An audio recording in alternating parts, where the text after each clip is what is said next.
विशोजगी इन्द्राणीपति सद्भावपूजिते परमेश्वरी रूपं देहि जयं देहि यशो देहि द्विशोजगी देवि प्रचण्डदोर्दण्डदैत्यदर्पविनाशिनी रूपं देहि जयं देहि यशो देहि द्विशोजगी देवि भक्तजनोद्दामदत्तानन्दोदयेऽम्बिके रूपं देहि जयं देहि यशो देहि द्विशोजगी पत्नीं मनोरमां देहि मनोवृत्तानुसारिणीं तारिणीं दुर्गसंसारसागरस्य कुलोद्भवाम् इदं स्तोत्रं पठित्वा तु महास्तोत्रं पठेन्नरः स तु सप्तशती संख्या वरमाप्नोति सम्पदाम् इति देव्यार्गला स्तोत्रं सम्पूर्णम्।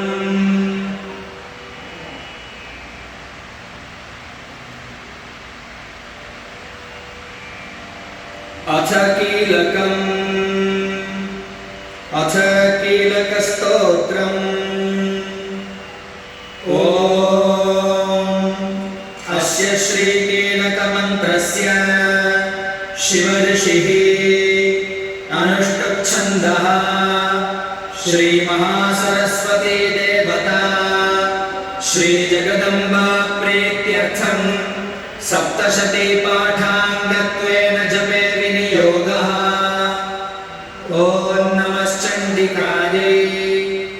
मार्कण्डेय उवाच ॐ विशुद्धज्ञानदेहाय त्रिवेदी दिव्यचक्षुषे श्रेयः प्राप्तिनिमित्ताय नमः सोमार्धधारिणे सर्वमेतद्विजानीयान् मन्त्राणामभिकीलकम् सोमिक्षेममवाप्नोति सततं जाप्य तत्परः सिद्धन्त्युच्चाटनादीनि वस्तूनि सकलान्यपि एतेन स्तुवतां देवी स्तोत्रमात्रेण सिद्ध्यति न मन्त्रो नौषधं तत्र न किञ्चिदपि विद्यते विना जाप्येन सिद्ध्येत सर्वमुच्चाटनादिकम् समग्राण्यभिसिद्ध्यन्ति लोकशङ्काभिमांहरः कृपानिमन्त्रयामास